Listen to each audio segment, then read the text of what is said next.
In Investing 101, evidence shows that Americans want to live to be 100. They also want to retire early. Here to help you make that happen are Mona Mahajan, the senior investment strategist at Edward Jones, and Dr. Ken Dychtwald, the founder and CEO of AgeWave. What all are Americans telling you in your recent retirement study? Well, one of the biggest things we learned is that folks don't want to retire like their grandparents or parents did. I know when my grandparents reached retirement age, they pretty well thought they were at the end of the game, and they'd have a few years before their batteries wore out. Today, people are saying they want to retire in their early 60s and then live another 30 or plus years. They want to reinvent themselves. They want to have new purpose. They want to have fun, and they want new role models. And you might be 25 or 30 years old thinking, what am I going to be like if I'm going to live a 100-year life? And this study reveals an examination of 11,000 people and some fascinating new insights about what people think is possible in their longer lives. What are some of the investing habits young Americans can make now so that they can retire early? We actually found in our study that most people started saving for retirement at age 38. They, in fact, wish they had started saving about a decade earlier. Now, keep in mind, for our younger generation, those millennials out there, that power of compounding makes such a difference over a 10, 20, 30-year period. You really do want to put your money to work for you. You may be going to a job at a 9 to 5. Your money could be going to work at one of these great innovative companies in the US or across the globe.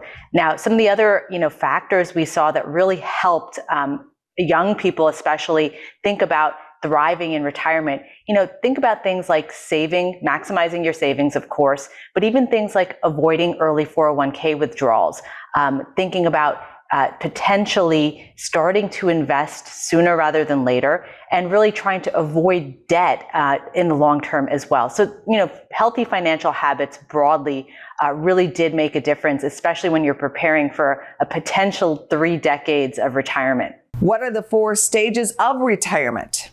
Yeah, absolutely. Our study kind of highlighted, and it's one of the few that has done this, 4 stages so you can think about how you can prepare for each one. The first one is what we call anticipation. It begins about 10 years prior to retirement, where people are thinking about what their retired life could be like. They are probably still working or, working with family, taking care of family, but they're getting excited, but they're also maybe getting a little anxious, especially about finances. Next, it's about the first 2 years of retirement, liberation, and what we call disorientation. It's when people first transition into retirement and try to figure out who they are in this new way of life. The next phase is really the heart of retirement. It's called reinvention, in our view. They explore what retirement means for them, who they want to be, what they'd like to be doing, and with really whom they'd like to be doing it with. And then finally, what we call reflection and resolution. And that's the last chapter. People are really here focused on enjoying life. In fact, they're thinking about creating a legacy. Finances aren't as important at this point, but health and well-being are probably front and center. So those are the 4 phases we outlined.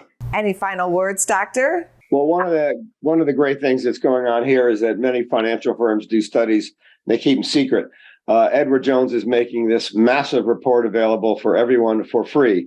And that's at www.edwardjones.com/new retirement. Thank you for helping us out with Investing 101. Thank you so much. Go to businessfirstam.com for where to see our show on TV.